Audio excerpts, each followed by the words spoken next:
Peut-être il faudra qu'on fasse une émission sur la notion de confiance.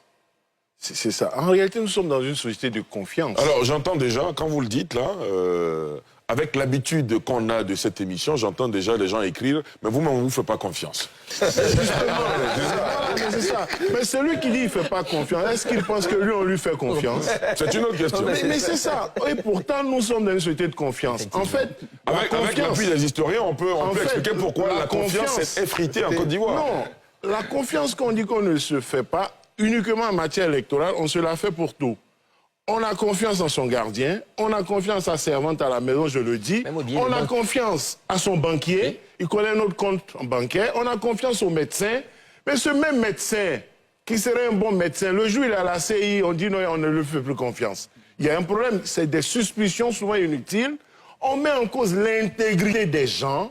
On dit que non, c'est des tricheurs, parce qu'ils sont à la CI. Le bon magistrat devient tricheur. Le bon avocat qu'on allait voir, qui est un bon avocat dans son cabinet, devient tricheur pour l'élection.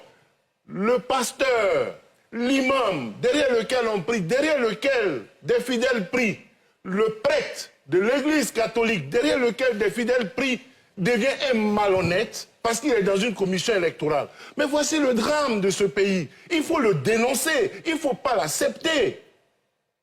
Ah oui, j'insiste là-dessus. Quelqu'un est magistrat, il est bien comme magistrat, il est avocat, il est bien, parce que les avocats l'ont désigné.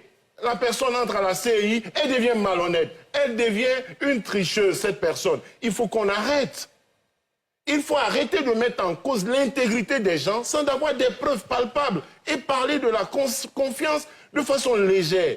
Pourtant, nous sommes dans une société de confiance. Nous sommes dans un pays où des opposants vont au travail, ils dorment, ils reçoivent leur salaire. D'autres peuvent avoir des difficultés où chaque citoyen est entouré de son voisin et vit. On n'est pas comme aux États-Unis où chaque citoyen a droit à une arme et se prend une arme. Mais ici, ça n'existe pas. Même si on ferme nos portes à double tour à la maison les soirs, par précaution. Donc, il faut un débat sur la question de la confiance. Celui qui ne me fait pas confiance, est-ce qu'il pense que moi, j'estime qu'il est sérieux et crédible et que je dois lui faire confiance? Et à ce débat-là, on va... même de douter de moi, de ne pas faire confiance, est la preuve que lui-même était malhonnête. Parce que oui, je sais pas ce qu'il a prouvé, et puis il se croyait plus crédible que moi. Vous anticipez déjà sur le débat. Voilà. On va le faire. Je vous promets qu'on va le faire, avec notamment des philosophes à la table. Oui,